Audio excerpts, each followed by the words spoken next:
Midnight, Wednesday, April 18th, 1906, Chinatown. Chen and Henry are supposed to sleep. Instead, they read by the light of the street lamps. They are still reading when Henry's parents come home. Mr. Travis has managed to lose yet another umbrella. Mrs. Travis gives Chen a piece of candy before he leaves the house. "Don't let Mr. Travis know I gave this to you," she said with a wink, "or he'll turn the house upside down to find my secret stash." Ah Sing and Chen leave the Travis's house. As they wait for the cable car, Chen eats Mrs. Travis's candy. He thinks about his own mother. "Do you think Mother misses us?" he asks his father. "Every day," his father says.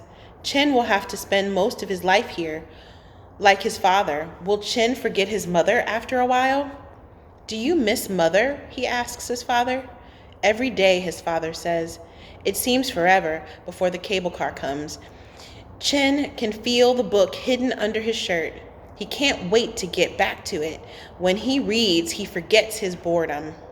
He forgets his loneliness. When the cable car finally arrives, sleepy Chinese climb down.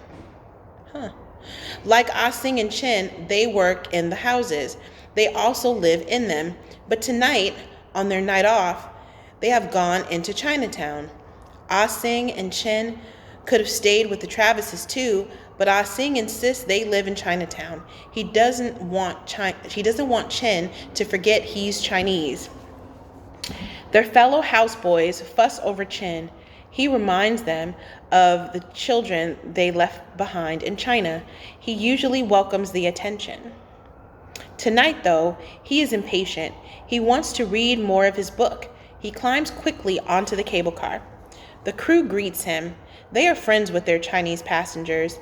They even wear silver pins of a dragon. The jewelry is a gift from the houseboys. The car lurches forward. The cable rattles and hums in its bed beneath the rails. Like the long metal snake, it wiggles around its track. The grip man hooks the cable car onto it. The cable car hitches a ride on the moving cable. Silvery tracks lead up and down hills. On the crests, Chen sees San Francisco spread out before them. Street lights glitter like jewels. American houses perch shoulder to shoulder like pigeons. Beyond them, the tall buildings of the business district. Some of them tower so high that people say they scrape the sky. They call them skyscrapers. Chen usually enjoys the view. Tonight, he only wants the cable car to go faster. Chen and his father say goodbye to the cable car crew and get off in Chinatown. It's so much bigger than his village in China. There are around 10,000 Chinese who live here, but not all of them speak the same dialect as he does. Though they come from China, he cannot always understand them. So it is home, and yet not home to Chen. Even the buildings are different. They are all so much taller than the ones in his village. Some are 3 or even 4 stories high. A few look like the Chinese ones Chen saw in Hong Kong before he got on the ship to come here. Most are American buildings. They look so plain compared to the ones at home. There are no tiled roofs or carved windows, but the Chinese have signs and decorations to them. Have added signs and decorations to them.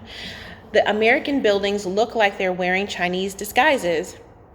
Though it is late, Chinatown is still very busy. Chinese shops in the stores. They eat at the restaurants. Americans dine with them. Some ladies in evening dresses and gentlemen in top hats. Some are in costume with roller skates draped over their chairs. They have been to the carnival.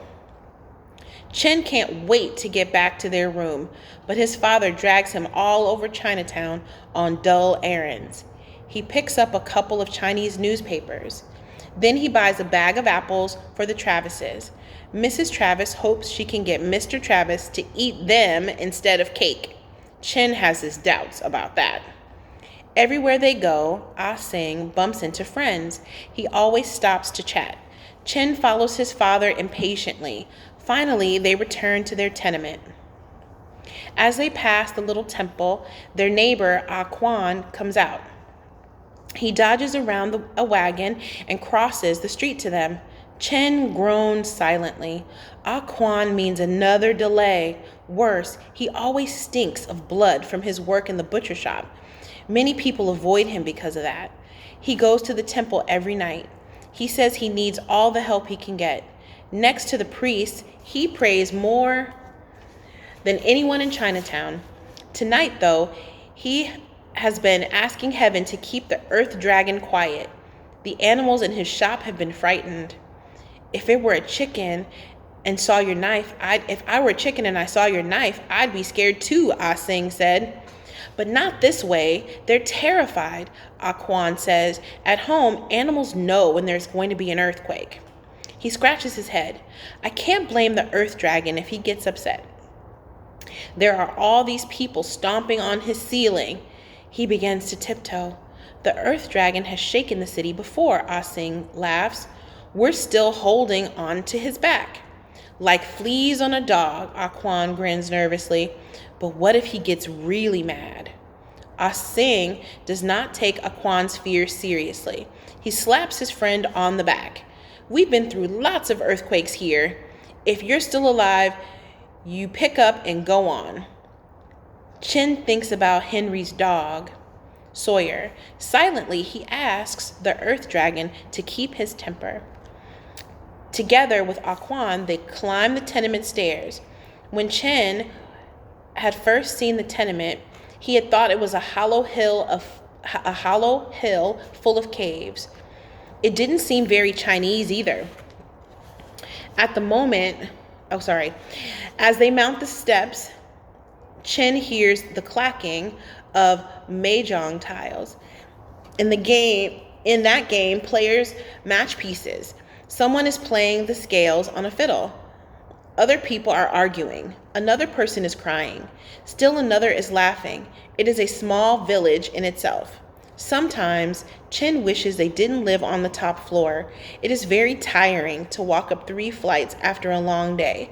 In their room, his father takes an empty box from a neatly stacked column of boxes. You might as well put your book in here. I already have a box for my school books, Chen says. I mean the ones that Henry gives you, Ah Sing sighs. Embarrassed, Chen puts the book into the box. You knew? I can feel your library, Ah Sing rubs his back. I think I still have dents there. He holds up the mattress. Quickly, Chen picks up the books beneath it and places them inside the box. You can read them as long as you get good report cards, his father warns. I will, Chen promises. He pulls out his book. May I read 1 chapter? His father sighs. It's better than having you sneak outside.